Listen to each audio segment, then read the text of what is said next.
A pesar de que no quería hacer este vídeo para no alimentar la psicosis general, al final he cedido. Así por lo menos intentaré hacer un vídeo aceptable desde el punto de vista de la virología, y aquellos que no seáis ni virólogos, biólogos o personal sanitario podéis entender qué es lo que está pasando y qué virus está produciendo esta pandemia. Así que empecemos.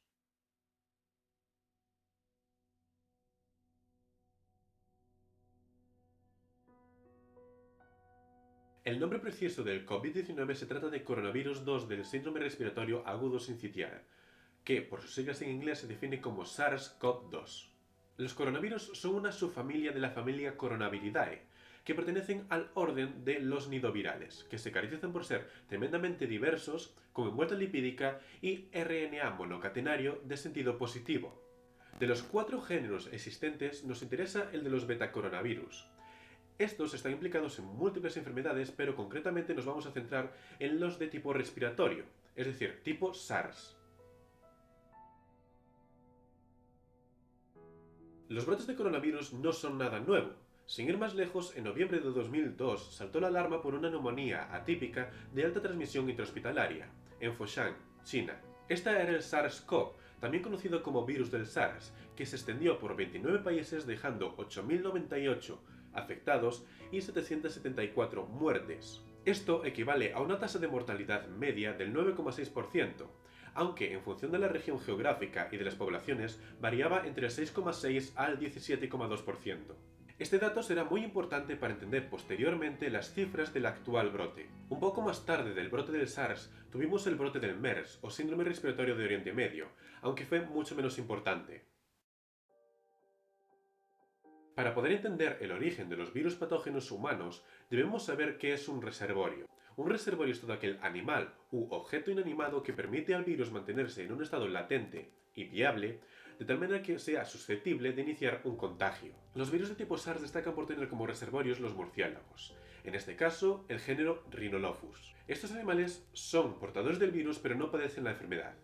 Sin embargo, ni el COV-2 ni el COV pasaron directamente a los humanos por contagio directo con los murciélagos, sino que necesitaron de un intermediario. Las civetas en el caso del virus del SARS y el famoso pangolín en el caso del COVID-19. El porqué de estos saltos se debe a muchísimos factores, que dependen de mutaciones, permisividad, estructura y proximidad. Un buen ejemplo para poder entender esto quizás sea el de las vacas locas. Esta enfermedad está causada por un prión o proteína infectiva. En un momento inicial, esta proteína solo afectaba al ganado ovino. Sin embargo, cuando se alimentó al ganado bovino con desechos de oveja, la proximidad era suficiente como para que se produjera el salto, y la estructura bovina tenía la proximidad suficiente como para permitir el salto de vacas a humanos. Teniendo en cuenta esto y todas las publicaciones gratuitas que está realizando la revista Nature, se demuestra que esto no es un virus diseñado en laboratorio para acabar con la gente mayor, ni mucho menos. Pero este tipo de teorías conspiratorias las llevamos viendo ya muchísimos años desde el VIH. Mucha gente me ha preguntado estos días por qué este virus no actúa como de la influenza. Bueno, realmente los coronavirus son los segundos agentes etiológicos después de los rinovirus causantes de los catarros comunes, solo que de vez en cuando aparece una cepa que por cambios en la permisividad, patogenicidad o transmisión se convierte en un problema, y más en la circunstancia actual en la que carecemos de medicamentos o de vacunas eficaces contra el virus. Todos los virus, y particularmente los virus de RNA o ácido ribonucleico, tienen una enormísima variabilidad genética como consecuencia de sus rápidos ciclos vitales y altas tasas de mutación. Aun así, la mayor parte de las mutaciones virales son defectivas, conduciendo a un virus que es inactivo. Pero siempre habrá alguna cepa que reciba una mutación ventajosa. Lo que ocurre con el virus de la gripe es que tiene una propiedad casi exclusiva que se define como desplazamiento antigénico, que le permite escapar de los mecanismos de defensa inmunes y crear estas epidemias anuales. El virus SARS-CoV-2 presenta una simetría helicoidal en su nucleocápside, con un diámetro de unos 100 a 150 nanómetros. Es un virus envuelto, que es algo muy normal en los virus respiratorios. En su membrana nos podemos encontrar la proteína E.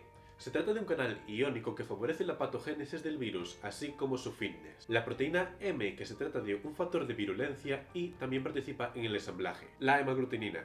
Esta molécula posiblemente os suene de la definición de los virus de la gripe como neuraminidasa 1, hemaglutinina 1. Pues bien, esta molécula es la responsable de la unión del virus a la célula a través del ácido siálico. Las espinas virales.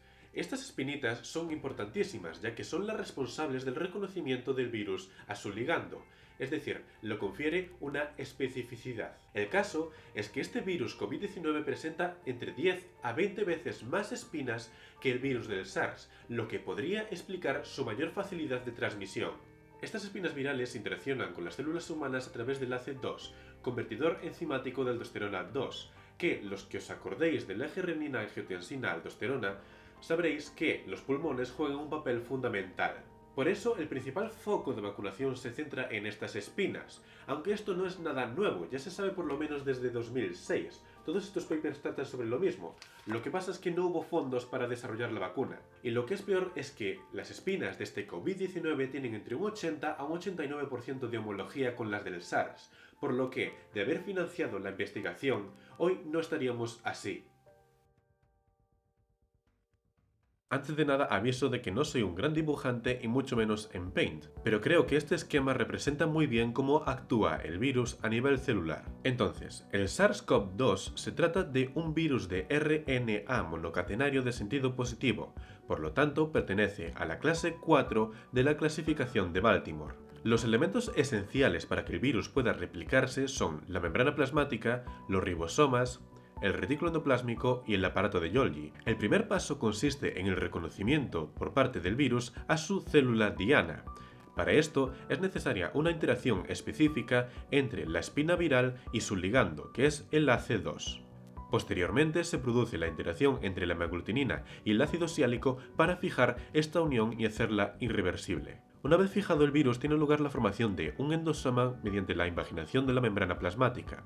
De esta manera se produce la entrada del virus.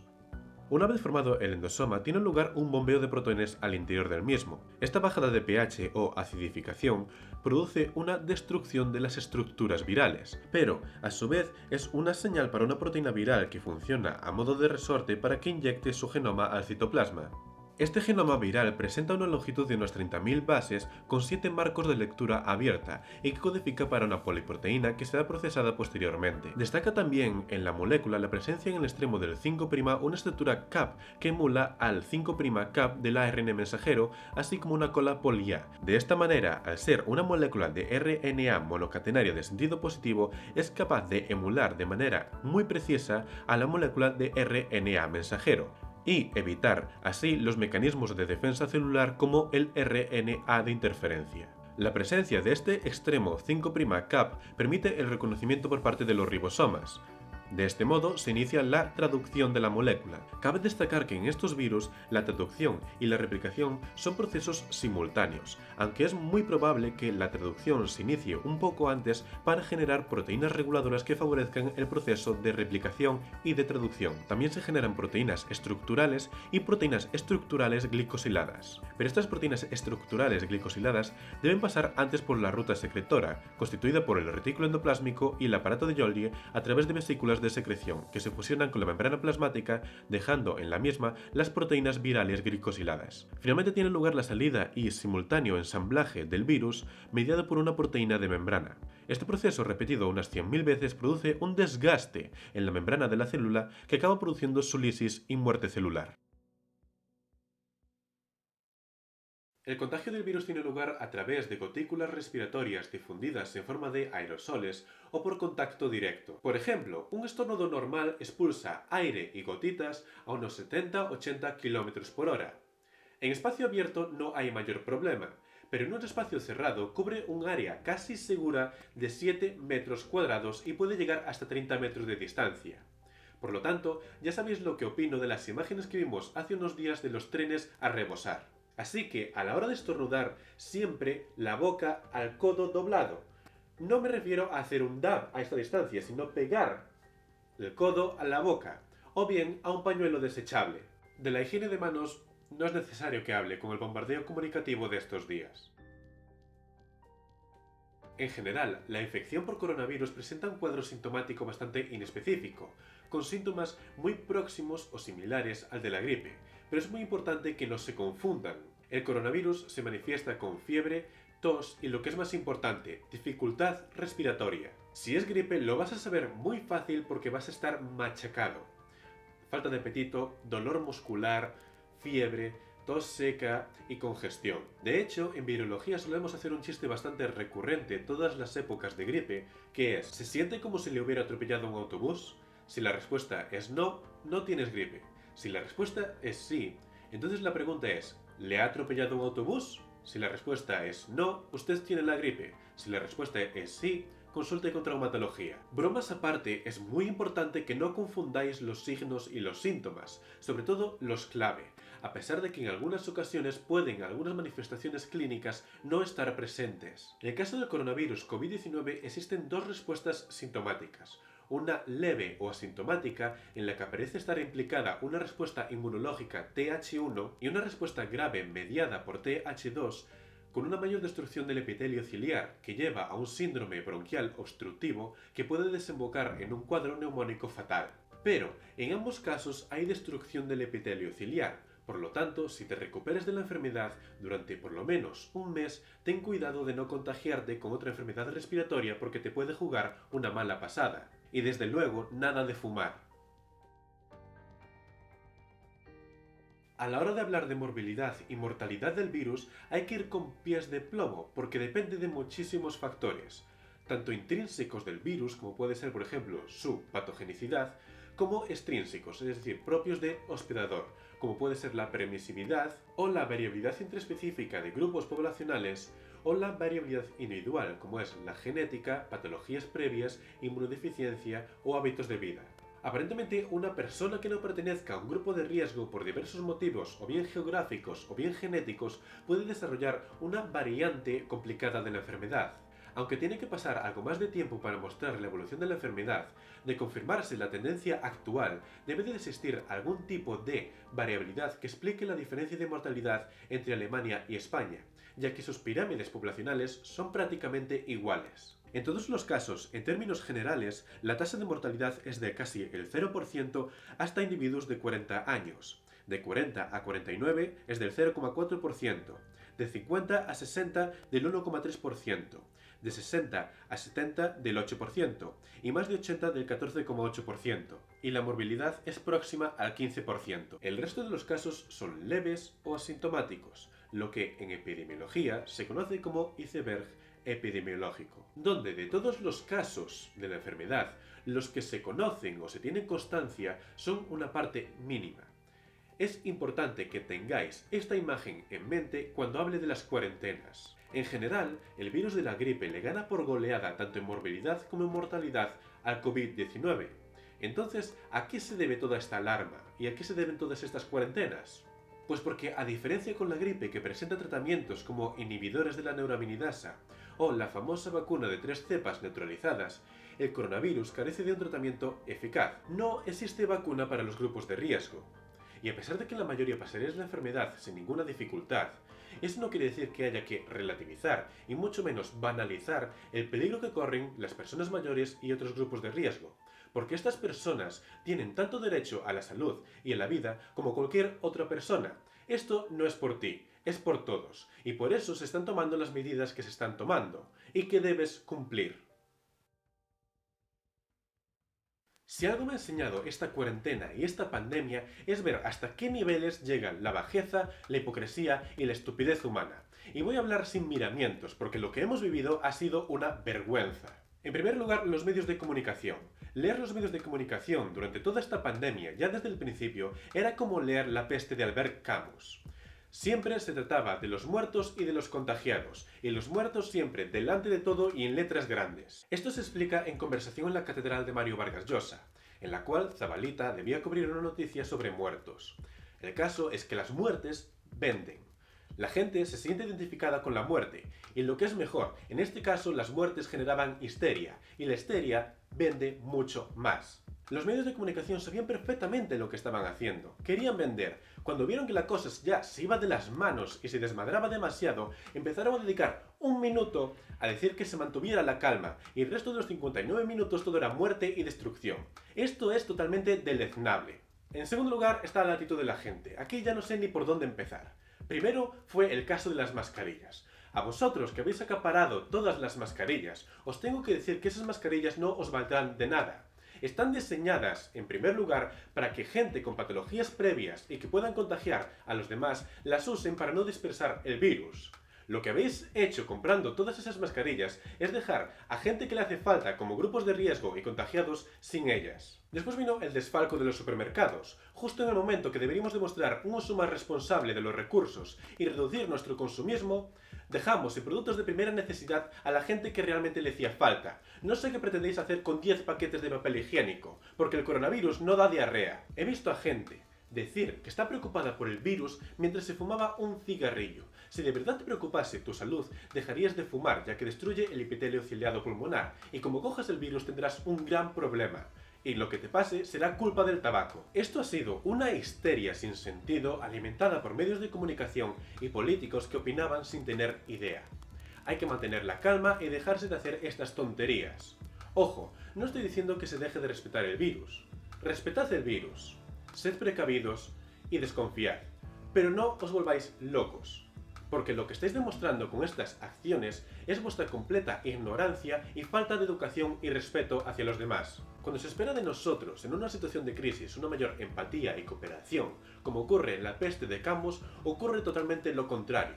Seguramente muchos de vosotros no lo habéis hecho, pero lo que ha pasado se ha visto y está ahí. Cooperar también es quedarse en casa, porque después de todo este alarmismo se decreta la cuarentena y a la gente le importa un bledo. Unos se van a la playa, otros se van a visitar familiares, a la novia. Escuchadme muy bien, la cuarentena es para que nos quedemos todos en casa salvo fuerza mayor. Porque cada vez que sales a la calle, aunque solo sea para hacer el chiste de que estoy paseando un perro de peluche, no solo te estás poniendo en peligro a ti, estás poniendo en peligro a todos, a toda la sociedad. He visto a gente aprovechar la excusa de pasear el perro para ir a visitar a sus amigos. Recordad el símil del iceberg. La mayor parte de los casos son asintomáticos o no lo saben. Por lo tanto, cuando vas a ver a tu novia o a tu amigo o a quien sea en que confíes, te estás poniendo en riesgo. Estás en riesgo de contraer o transmitir la enfermedad, a pesar de que parece ser que solo se transmite en el periodo sintomático. En cuarentena no confiéis en nadie. No perdáis la cabeza, pero respetad al virus. Esto no es una broma, porque si el virus se sigue transmitiendo durante la cuarentena como consecuencia de vuestras incursiones furtivas, lo que va a pasar es que esto se extienda hasta los 60 días incluso y no una cuarentena forzada, que no puedas ni salir a comprar y vengan las autoridades a traértelo a casa. Vosotros veréis lo que hacéis. Finalmente está la actitud despreciable e hipócrita de los políticos que aprovechan esta crisis para hacer política, campaña y en algunos casos extender ideologías raciales sin ningún fundamento. Nosotros, que tuvimos que aguantar las consecuencias de que la gripe H1N1 de 1918 se le llamase gripe española, sin tener nada que ver con el origen de esta gripe, ni mucho menos, ahora vamos de listos y decimos que estos son los malditos virus chinos. Esto no tiene ni pies ni cabeza. Este es el momento de demostrar altura política y trabajar conjuntamente para superar esta crisis, y no lanzarse críticas inútiles. Es loable, en este caso, la actitud del señor Almeida. Así como lo he criticado en mi vídeo de la urgencia climática por sus opiniones sobre el tema, en este caso está dando la talla. Después de aquellos que han cometido el mayor desfalco de la sanidad pública y de la educación, y que se han reído en la cara de los sanitarios cuando protestaban, o gente que decía que no sabía de qué se quejaban los sanitarios, que vivían como Dios, ahora aplaudir y hacer ala ala, y cuando pase la crisis, si te he visto, no me acuerdo. Y en nuestro caso, en el de los virólogos, es exactamente lo mismo. Nunca hay dinero para investigación. Y a veces ocurre el milagro de que coges un contrato y tienes suerte si te da para vivir. Ahora bien, llega un virus, se echan las manos a la cabeza, dan dinero a mansalva, pasa la crisis y tú te vas a la calle o bien vas afuera del país. Pero da igual que no haya ni vacuna ni un tratamiento. El próximo virus será un problema del futuro. Y en el caso de los biólogos animales, ecólogos y etólogos, ya ni os cuento. Un correcto conocimiento de las relaciones ecosistémicas de los animales salvajes nos habría evitado este problema, o por lo menos estaríamos prevenidos. Pero, dar dinero a un biólogo para que estudie animales, bichos y plantas, por favor. Y aviso, y con esto acabo, de que en las perspectivas del crecimiento poblacional y del cambio climático esto será mucho peor. Este sencillo virus no será nada comparado con las enfermedades víricas como por ejemplo el dengue, que amenaza con ser endémico en España. Espero que esta desgracia por lo menos haya servido como una señal de alarma para que dejemos de cometer siempre los mismos errores. La vida de millones de personas está en riesgo. Todo depende de cómo se invierta el dinero a partir de ahora. Y sin más, gracias por ver el vídeo, mucha fuerza y por favor, quedaos en casa.